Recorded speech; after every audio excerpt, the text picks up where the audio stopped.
This is Rummy's Corner.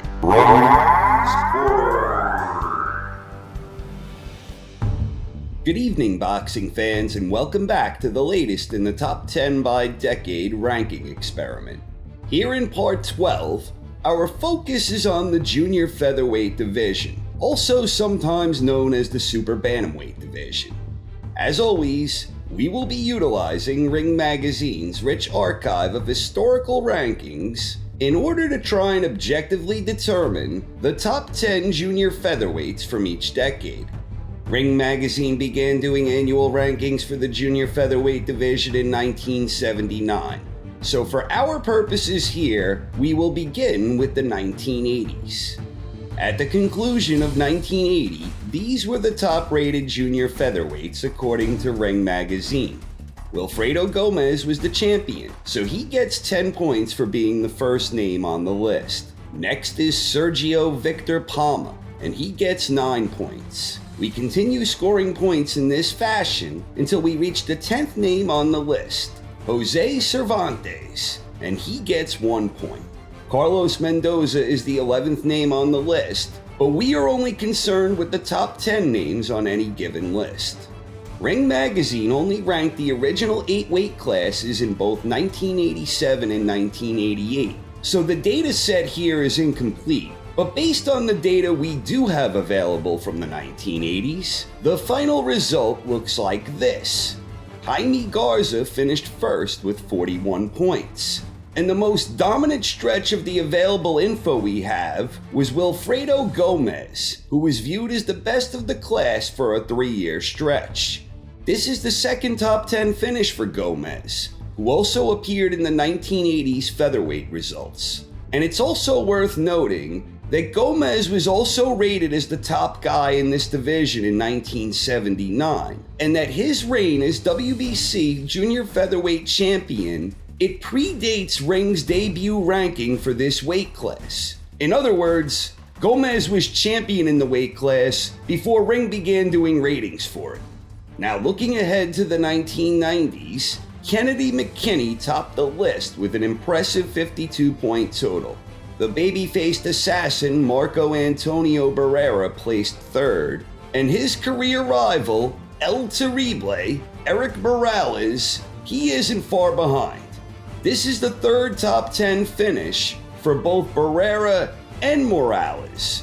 They were both also top 10 featherweights and top 10 junior lightweights during the double O's. So Barrera and Morales, they really did move through these weight classes together during this time frame.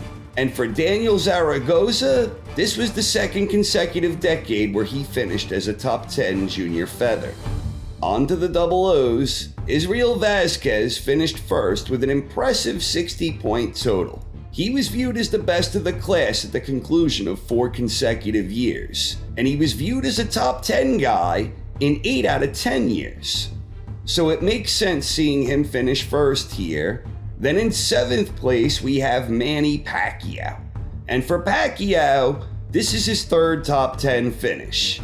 Pacquiao also finished as a top 10 junior lightweight in the double O's, and he's also a top 10 welterweight in the current decade. So Pacquiao is now officially the 20th boxer we've come across who has 3 or more top 10 finishes so far. So he joins elite company here.